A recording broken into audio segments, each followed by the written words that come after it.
One of my favourite artists is Jean-Michel Basquiat, and I actually have a song called Basquiat in Petit Homage. I played in CBGBs, so the Basquiat.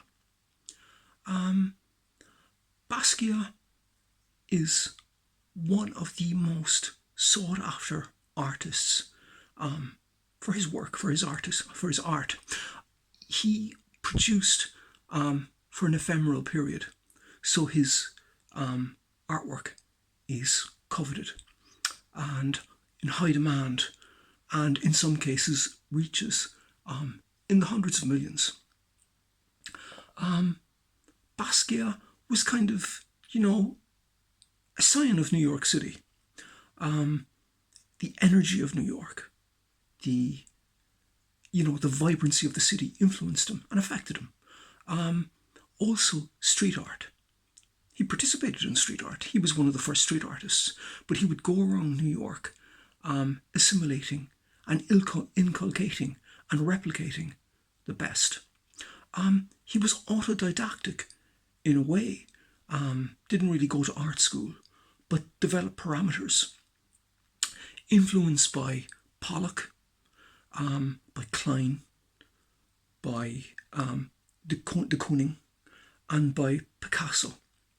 But also, and I think this came a little bit from Picasso, he was influenced by because his father was from Haiti. He spent time in Haiti, and I think he was kind of influenced by the native primitivist art in Haiti, and basically integrated that into his work. Now, also, he was autodidactic, but did study two formative books, two tomes.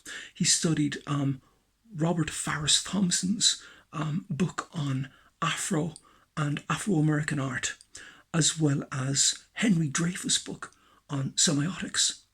And he was able to kind of, integrate again the aesthetics and the essences of these books into his own aesthetic.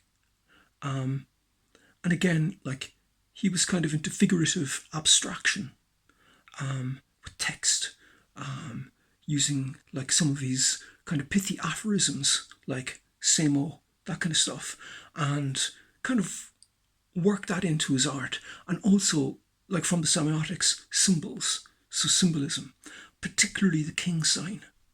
So he would have these tags in his work, it's like symbols in his work, some semiotics, but really, in essence, he was kind of replicating the tags that he saw in the street art and kind of putting that into his work. His untitled work, again, highly sought after, limited in production, sells in hundreds of millions. There is a board of trustees, 3-4 guys that authenticate all Basquiat works being auctioned to verify their authenticity. Another thing with Basquiat, his patronage by Warhol. Now, I think he would still have been fairly famous and successful had he not met Warhol. But the patronage of Warhol, kind of elevated him exponentially. Also, there was a collaboration between Warhol and Basquiat called Untitled 84. And that was kind of a symbiosis of Warhol's pop art sense and sensibility and Basquiat's street art, his street ethics, and his semiotics and elements of his primitivism, primitive art. He was a kind of an exceptional draftsman, using colour bursts and incredible ideas, and very, very imaginative. Again, the vibrancy of New York City permeated his work, and And again, he was also like at the cutting edge of music in terms of like early embryonic rap, some of the first hip hop. He was a bit of a DJ. He was also in a band that performed around New York City, especially in CBGBs, like I did. And so he was kind of very, very influential. And again, because his stuff is rare. It's very rare, and the more rare something is, the more expensive it is. Like, he didn't saturate the market like lots of guys saturate, and they get reasonable prices. Sometimes actually get millions, and that works quite well. But his limited output and the rarity of the work, it propels the auction price into the fiduciary stratosphere. And even notwithstanding the escalating prices for Basquiat's work, they're still very, very highly sought after.